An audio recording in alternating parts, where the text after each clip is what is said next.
안녕하십니까. 서로서로 TV의 표종체입니다. 지난 이야기에서 우리는 제사상과 차례상의 착각을 살펴봤습니다. 조상님이 실제로 오셔서 밥을 드시는 것이 아니라 후손들이 기억하고 고하는 자리라는 이야기였죠. 그런데 오늘은 조금 더 센 이야기를 해보겠습니다. 명절마다 온 집안이 전 부치느라 뒤집어집니다. 그런데 정말 유교식 전통 제례에서 전을 그렇게 붙이는 것이 맞을까요? 조금 불편할 수 있습니다.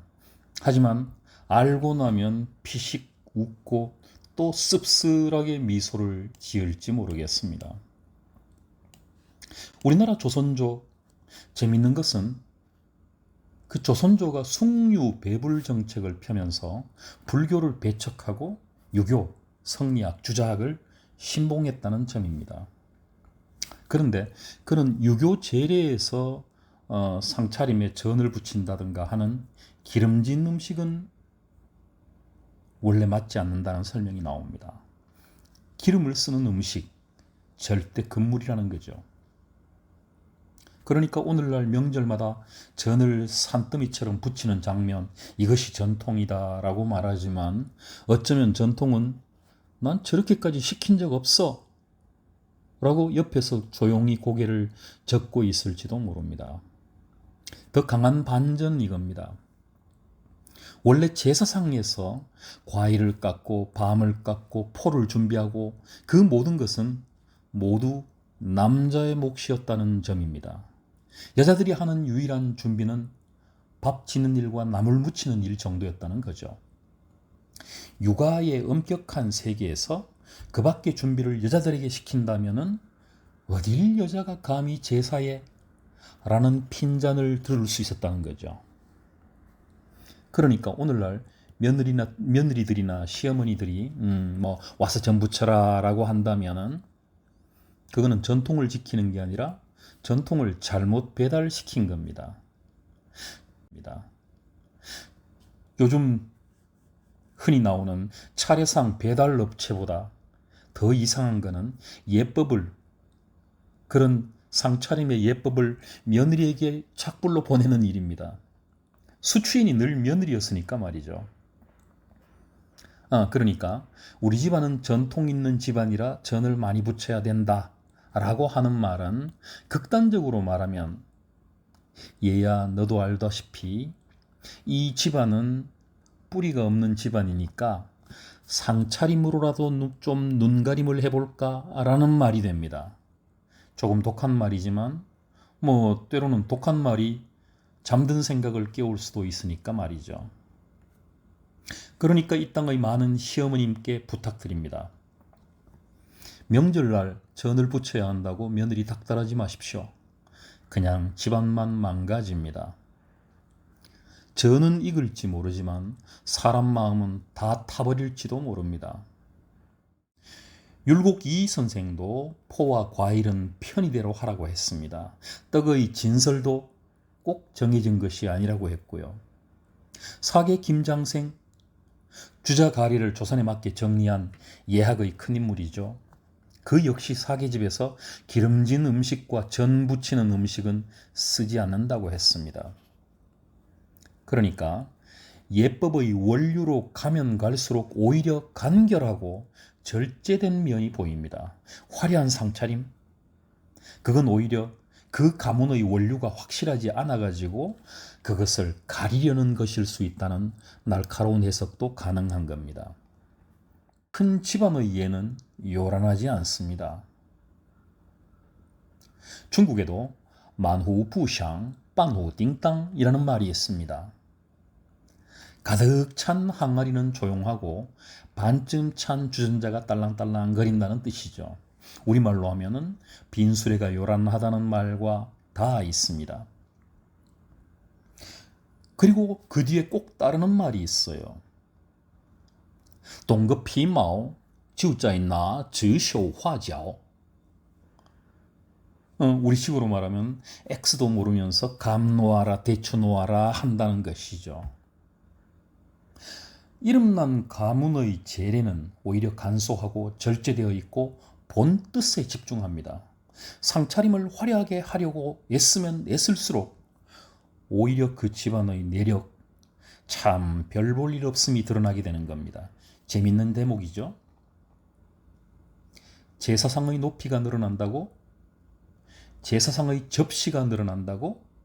품격도 늘어나는 건 아닙니다. 여기서 또 무릎을 쳐야 합니다. 우리가 전통이라고 믿는 많은 것들이 사실은 그냥 민간 관습일 수 있다는 겁니다. 이를테면은 일본식 영양으로 과일은 그 종류를 짝수로, 개수는 홀수로 맞춘다는 식의 규칙도 나오게 됩니다. 반찬도 비슷하고요. 그냥 웃기는 거죠. 그러니 지금 우리가 말하는 전통, 그곳엔 유교, 불교, 민간신앙, 일본식 관습, 후대의 체면 문화가 얽혀있고 뒤섞여 있습니다. 전통이라는 이름표를 붙였다고 모두 전통은 아닙니다. 마치 김치통에 이름표를 잘못 붙이면은 그 안의 것이 된장이 되는 건 아니잖아요. 그런데 우리는 이름표만 보고 믿습니다. 전통이라고 써붙여 놓으면 갑자기 다들 허리를 숙입니다. 사실은 엊그제 만든 습관일 수 있는데도 말이죠. 갑오경장 이후에 신분제가 폐지되고 반상의 구분, 그러니까 양반과 상민의 구분이 사라지면서 예전에는 특정 계층의 문화였던 제례 형식이 이제 일반 국민들한테 넓게 퍼집니다. 사람들은 너도 나도 양반의 예법을 따라하려 했습니다. 그런데 문제는 본 뜻보다 겉모양이 먼저 퍼졌다는 점입니다. 양반의 절제는 못 가져오고 제사상 무게만 가져온 셈입니다. 이것이야말로 정말 웃픈 일이죠. 웃을 수도 없고 슬퍼할 수도 없는. 정신은 빠지고 접시만 남았습니다. 예는 빠지고 진열만 남은 거죠. 성씨 이야기도 여기에 다 있는 게 있습니다. 누구나 한 번쯤 들은 말 아시죠? 천방지축 마골피라고. 어떤 이들은 이걸 두고 상놈의 성씨라고 말하는 사람도 있었습니다. 웃기는 말입니다. 역사적 근거가 없는 낡은 편견입니다. 옛날 조선의 과거 시험에는 문과와 무과만 있었던 것이 아니라 역과, 의과, 음양과, 율과 같은 전문직 시험도 있었습니다. 역과는 통역관을 뽑는 시험이었죠. 조선시대 가장 돈을 많이 버는 직업. 그 다음에 의과는 의사, 오늘날의 의사죠. 음양과는 천문학과 지리학, 율과는 오늘날의 사법고시입니다. 그런데 그런 시험에 천방지추 마고피라는 성씨가 많이 등용되었다는 말이 있습니다. 그런데 여기서 천방지축이라고 제멋대로 날뛴다라는 말하고 섞이고 또 말의 운율에 맞게 마골피로 조정되어 가지고 오늘날 천방지축 마골피가 되었다는 거죠. 그런데 오히려 그 성씨들은 오늘날의 의사나 판검사, 변호사 그런 전문가 집단과 연결될 수 있다는 말이죠. 우리가 잘 아는 수필가, 에세이스트면서 영문학자인 피천득 교수 같은 이름을 떠올려도 더 흥미롭습니다. 그러니까 성씨 하나로 사람의 품격을 단정하는 것은 우스운 일입니다. 양반이라고 해서 모두 품격이 있었던 것도 아니고 평민이라고 해서 배움이 없었던 것도 아닙니다. 재물은 가난해도 배움은 풍부할 수 있고요. 재빈학부, 바로 그런 삶을 말합니다. 품격은 성씨에서 나오는 것이 아니라 사람을 어떻게 대하느냐에서 나옵니다. 성씨가 사람을 높이는 게 아닙니다. 사람이 성씨를 부끄럽게 하거나 빛나게 하거나 하는 겁니다. 여기서 안동 이야기는 굉장히 중요해집니다. 안동은 한국 정신문화의 수도를 자처합니다. 옛날 중국에서 진시황 때 분서갱유라 해서 모든 책을 다 불사지르고 유학자들을 다 파묻었습니다. 그리고 그 이후에 훗날 문화대혁명 때는 공자의 사당까지 훼손되고 파묘와 재진까지 벌어졌습니다. 그런 역사적인 단절 속에서 정작 중국 본토 유교 문화의 많은 부분이 사라지거나 훼손되거나 한 거죠. 반면에 안동 같은 지역은 서적과 예법, 정신문화의 보존처 역할을 했습니다. 그래서 몇십 년 전부터는 중국에서는 사라진 책들의 상당 부분이 안동에서 건너갔다고도 합니다. 실제 중국에서 그런 말들을 이야기하니까 맞는 말이기도 하겠죠. 그러니 안동 종가의 실제 차례상을 보는 것은 우리가 상상으로 만든 전통이 아니라 남아있는 전통을 보는 일이기도 합니다. 그런데 그 전통은 우리가 생각한 것보다 훨씬 간결합니다. 퇴계 이황 선생의 안동 종가, 그 손자 이기의 동암 선생 종택, 수졸당 차례상 같은 사례를 보면은 술, 떡국, 북어, 과일 정도입니다. 신위에는 술, 과일, 차 정도가 올라가고요. 근데 오늘날 어떻습니까? 현대에는 오렌지와 멜론까지 등장합니다. 여기서 또 무릎을 쳐야 합니다. 진짜 우리네 전통은 생각보다 유연합니다. 우리가 상상으로 만든 전통이 오히려 더 빡빡합니다. 그러니까 전통은 조용히 앉아 있는데 우리가 옆에서 괜히 군기를 잡고 있었던 셈이죠. 제사상 앞에서 제주잔 올리는 물, 잔 돌리는 문제는 결정적입니다. 술잔을 시계 방향으로 돌리느냐 아니면 반대로 돌리느냐를 두고 다투는 집안이 있습니다. 또 잔을 2번 돌리는 게 맞느냐 3번 돌리느냐로 헷갈리기도 합니다. 어떨 때 술자리에서 제사상의 그런 이야기들을 할 때 보면은 정말 가관입니다. 하지만 성균관 예법상 종묘 제례에서 잔은 돌리지 않습니다. 아니 돌릴 수도 없습니다. 향로라는 것이 제사상과 병풍 사이에 놓이는 것이니까 굳이 잔을 돌리려면은 잔을 받잡고 얼른 뛰어가서 병풍 앞 향로 위에 제주잔을 돌리고 또 마치 아무 일도 없었다는 듯이 얼른 제자리로 뛰어오면 되겠지요. 남들이 웃지만 않으면 괜찮습니다. 그렇지만 아무래도 웃을 가능성이 너무 크겠죠. 결론으로 말하면 제주, 그냥 술을 따르고 받들어 올리고 정중히 놓으면 됩니다. 돌릴 필요 없습니다. 돌릴 수도 없습니다. 원래 유교식의 제사는 기본적으로 매장 문화와 연결되어 있습니다. 사람이 죽으면 혼은 하늘에 올라가서 흩어지고 백은 땅으로 돌아간다고 보았습니다. 그래서 혼백이라고 하죠.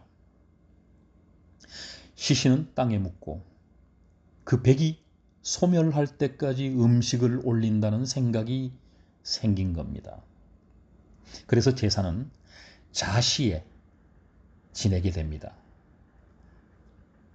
밤 11시부터 1시까지가 바로 자시죠. 그러니까 다시 말하면 밤 12시쯤 전날과 오늘의 중심이 되는 그 시간에 제사를 지내는 것이 바로 이 세계관입니다. 아침이 되면은 그 백의 기운이 약해지고 소멸한다고 보았기 때문에 낮이 되면 제사를 지내지 않는 겁니다. 명당자리라는 말도 결국은 백의 기운, 땅의 기운과 연결됩니다. 시신이 볕을 잘 받고 물이 잘 빠지고 바람이 잘 통하는, 그래서 백이 잘 소멸되는 땅이 바로 명당자리니까 말이죠. 우리가 흔히 명당이라고 하면 후손이 잘 되는 자리만 생각하지, 유교적 세계관에서는 그 백이 자연스럽게 땅으로 돌아가라는 그런 자리라는 뜻입니다. 물론 불교에서 말하는 화장은 다릅니다. 화장은 몸을 태워 없애는 것입니다. 유교적 관점에서처럼 매장된 백이 자연스럽게 소멸할 시간을 주는 것이 아니라 인위적으로 소멸시키는 일이 됩니다. 불교적 관점에서 육신은 사대로 흩어지고 집착은 내려놓는다는 뜻이 강한 거죠. 그러니까 우리는 명문 가문이야 라고 하면서 고인의 유지에 따라 화장을 하고, 그리고 또 옛 유교식 제사를 그대로 지낸다는 말은 참 우스운 행위가 되는 거죠. 극단적으로 말하면 고인을 2번 죽이는 셈이 될 수도 있고, 행례는 불교식으로 하고 제사는 유교식으로 지내는 웃지 못할 촌극이 되는 겁니다. 한 상위에서 세계관끼리, 종교끼리 충돌하는 장면이 연출됩니다. 밥상 위에 유교와 불교가 마주 앉아가지고 서로 당신은 여기 왜 있소? 라고 묻는 셈입니다. 아마 둘 다 난처해야 할 거겠죠? 부른 사람은 후손인데 정작 종교관끼리, 세계관끼리 어색해진 겁니다. 제사는 죽은 사람이 와서 밥 먹는 행사가 아닙니다. 산 사람들이 조상을 기억하고 가족의 질서를 확인하고 자기 삶을 돌아보는 상징적 의제입니다. 그런데 많은 사람들이 그 본질을 잊고 음식 가짓수, 술잔 방향, 절 횟수, 집안 글씨 이런 데 매달립니다. 부모님 살아계실 때는 외면하다가 돌아가신 뒤에야 비싼 제사상 앞에서 효자 노릇한다면 그건 예가 아니고 연극이죠. 제사가 나쁘다는 말이 아닙니다. 문제는 제사를 핑계로 산 사람을 괴롭히는 일입니다. 이젠 아시다시피 차례상 배달업체까지 등장한 시대입니다. 이제 우리 스스로에게 물어야 합니다. 우리가 지키려고 하는 것 전통입니까? 아니면 전통이라는 이름의 체면입니까? 제사상 작아도 됩니다. 음식 많지 않아도 됩니다. 술잔 향로 위에 돌리지 않아도 됩니다. 기억하는 마음, 감사하는 마음, 그리고 살아있는 가족들이 서로를 해치지 않는 마음입니다. 마지막 결론입니다. 제사, 죽은 사람이 조상이 밥 먹으러 오는 자리가 아니라 산 사람들이 사람답게 살고 있는지를 묻는 자리입니다. 그리고 더 짧게 말하면 이렇습니다. 산 사람끼리 싸우지 않고 화목한 것, 그것이 가장 큰 제사라고 말이죠.